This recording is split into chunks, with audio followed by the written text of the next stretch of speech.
I want to tell you something. Somebody asked me today for some hizuk about inconveniences in a person's life. Sometimes you have inconveniences, right? You have sometimes inconveniences. Nobody should have any inconvenience. But sometimes a person has to go through inconveniences. I'm going to tell you what your thought process is in this time of where things are not going the best way that you planned on, even though you tried your best and it's still not going. I'm going to tell you what your thought process should be, right? You know, there was a high school kid. He was 17 years old. No, he was turning 17. High school boy came over to me crying. Crying. What's his crying about? Take a guess, you'll never guess. His friend tells him, by the way, I know you're almost getting your license. He said, how did you know? And there's that. Because my uncle told me I would never get into a car with you. Now you need to say, he's talking about this boy. And the kid starts crying. Crying that he got shambled unknowingly from his best friend's uncle. His uncle said, by the way, I would never get in the car with that guy. He doesn't know how to drive. And this person's trying his whole, So he tells me, Rabbi, give me a hizuk. First of all, you have to know one thing. People's opinion, that's his opinion. Maybe the person talking about it doesn't know how to drive well. Who knows? And second of all is, what does your parents say? Your parents say, I know how to drive beautifully. Okay, so great, you have your parents. Okay, so now every single person that's going to tell you something, he didn't like it's going to drive you crazy. That's in the most simplest terms of inconvenience. You just got to use your logic. Wait, let's talk logically. Who said this person's right? Because he said that about you. What does your parents say about you? Your parents say you drive good, so what do you care? That's just logic. But let me take it a step further. Let's go a step further. The step further is like this. First of all, they say, this is a story that I sat in Rabbi Yosef's class, and I heard it word for word, and I remember this story vividly. There was a person that he was going through the works. His life was upside down, turmoil, whatever it was. And again, nobody should have any life of turmoil, everybody should have a smooth life. However, sometimes in life you have a bump in the road. What's your reaction? This is what happened. He said he's going to the Hida. Hida was one of the greatest rabbis of the times. You know what Hida was? Hundreds of Sefarim he wrote. Hida. Right? So, he said, I'm going to go visit the rabbi. The rabbi is 2 hours from where he is. So he has to take a 2 hour, back in the day, they didn't have what we had, So they had to go and he had to take a trek. 2 hours. The rabbi gives a class every, let's say, Moshe Shabbat, exactly what day, I forgot what night it was, every Moshe Shabbat. He said after Shabbat is done, he's going to travel to the rabbi, and after the class, he's going to speak to the rabbi. He knows the rabbi is giving a class. After that, he's going to go and get the beracha from the rabbi and tell the rabbi everything. What's going on? His life is turmoil. He goes. He gets to the rabbi's midrash. He wants to see the rabbi. The gabbai tells him, excuse me, you can't do it. He says, why not? He says, the rabbi is about to give shiur. He has to get his thoughts together and he's giving the shiur. I'm sorry. The only thing I can do for you is, if you stay for the shiur, right after that, I'll let you see the rabbi. I'll get you in. I said, all right, fair. He sits in the back, this guy. He waits, the Haidah comes in. Everybody stands up for the rabbi. The rabbi gives him a phenomenal shiur. Right? Shiur is lasting for about an hour. And maybe even more, and the guy is in the back after traveling 2 hours, so long, he ends up having sleep. He ends up sleeping and he ends up having a dream. What does he say in the dream? What's happening in his dream? In his dream, he finds out that he's in Shemayim. He's in Shemayim. He's having a dream. In his dream, he's already in Shemayim. Okay? What's going on now? What's going on now in Shamayim? He has a dream that now they're judging him. The day of judgment is here. Everybody's going to go through one day, right? We'll have to meet our Creator, Hashem. Right? Everybody's going to meet Hashem one day, no? You're going to meet Him. No, everybody's going to meet Him. Right? Like, what does it say? When the brothers met Yosef, Yosef says, Ani Yosef, ha'od avichai. The Gemara says, Oy lanu miyom adin, oy lanu miyom ha'toracha. Woe to us the day of judgment. Why? Because the brothers couldn't answer Yosef. I'm Yosef. Is my father still alive? One day Hashem's going to say, I'm Hashem. Did you serve me properly? He says, wow, what are we going to answer? Al Kol Panim, he goes, they bring him in the Beit Din, they bring him the scale. Says, what is this? They tell him in the Beit Din, this scale is the scale where we judge. Right? We're putting the Averot on one side, we're putting the Mitzvot on one side. We're going to see where you're going. Geinam, Gan Eden, let's see. They go ahead and they put these black angels come into the Beit Din. Like, what are you?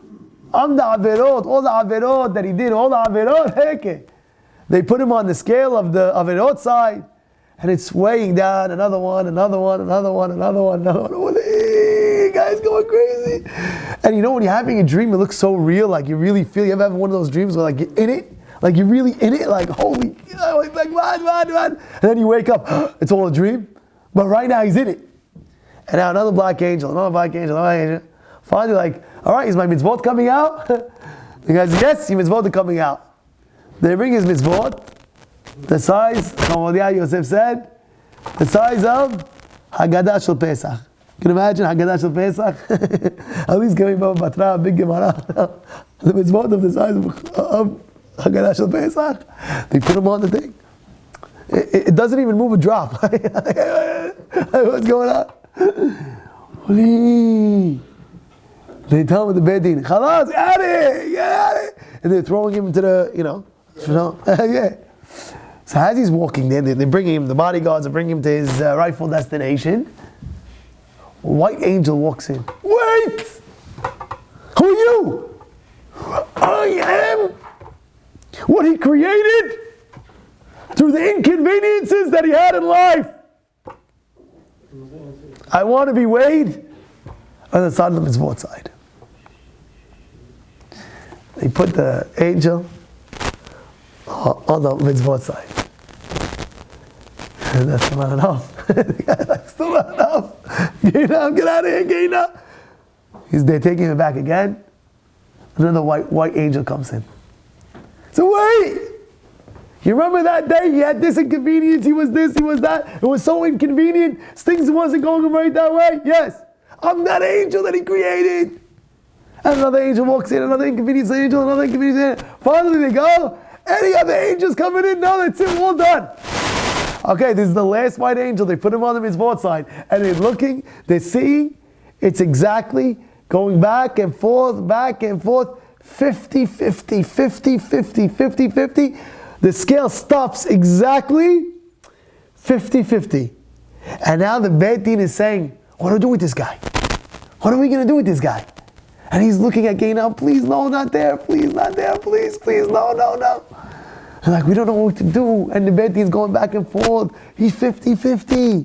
He's 50-50. The Gabbai of the Chidah wakes him up. All right, the rabbi shiur is finished. You can get a beracha now. So I don't need no beracha. Everything you do, Hashem, is great. I'll take everything. Inconvenient, it's great. Gamzul Tovah. My life is the greatest. He had one more inconvenience. He would have went straight to get it. Wow, this is great. Everything you do as God is great. You know what's going on over here? We should have no inconvenience in our life.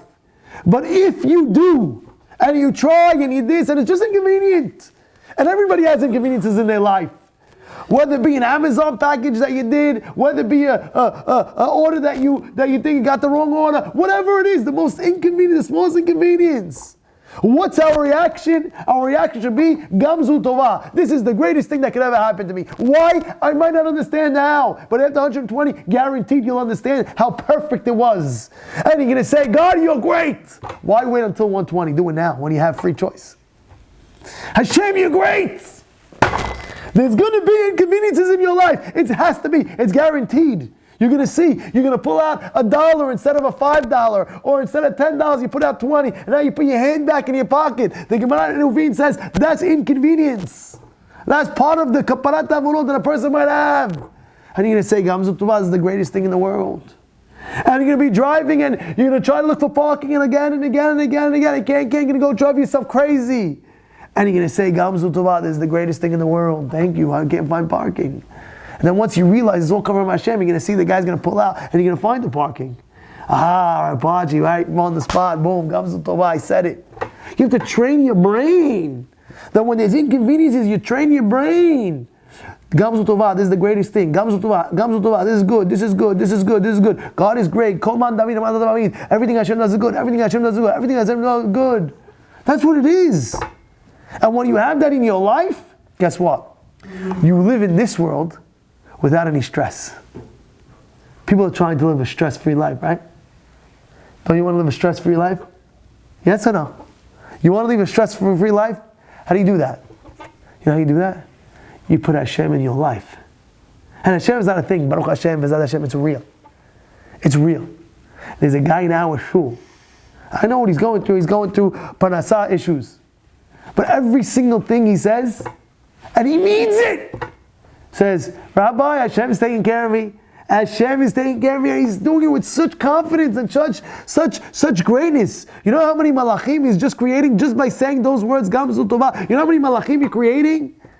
When Nachumish Gamzu said those words, it was Rabbi Akiva's Rebbe, Rabbi Nachumish Gamzu, that said those words. Gamzu Tova, when he was in a position where the emperor said he's going to kill all the Jews, he said those words. And then because he said that, the Maharsha explains, there was a malach that came from Shamayim dressed, Eliyahu HaNavi. It was Eliyahu HaNavi dressed as one of the army soldiers. I told you the story many times. Should I tell you real quick again? I told you this.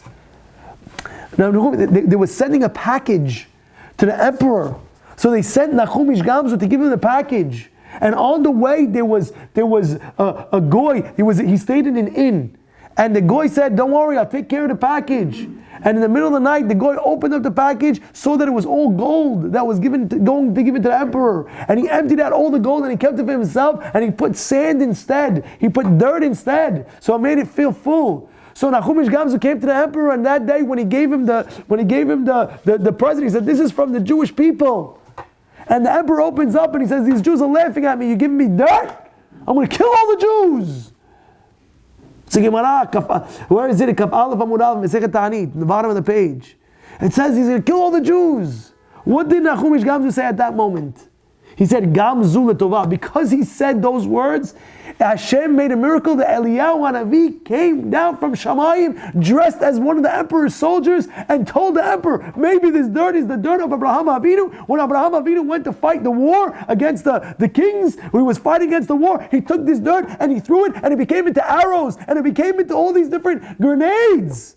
Maybe this is the same dirt, and there was a country that they couldn't defeat. And the emperor says, give me this dirt. Let's go fight this country that we can't defeat. Let's see if it works. And they took the dirt, and it worked, and they defeated the country. And the goy, the emperor said, I'm going to reward all the Jews with crazy wealth. He gave him back packages of wealth to give back to the Jewish people, and he loved them ever since. And how did it all turn around? Because when Nachumish Gamzu was in an inconvenience, when something wasn't going his way, he danced to Hashem and said, it's not going my way, but guess what? Gamzu L'Tovah, this is good. I don't know, but this is good. And because he did that, you create angels that will come and defend for you. Great day.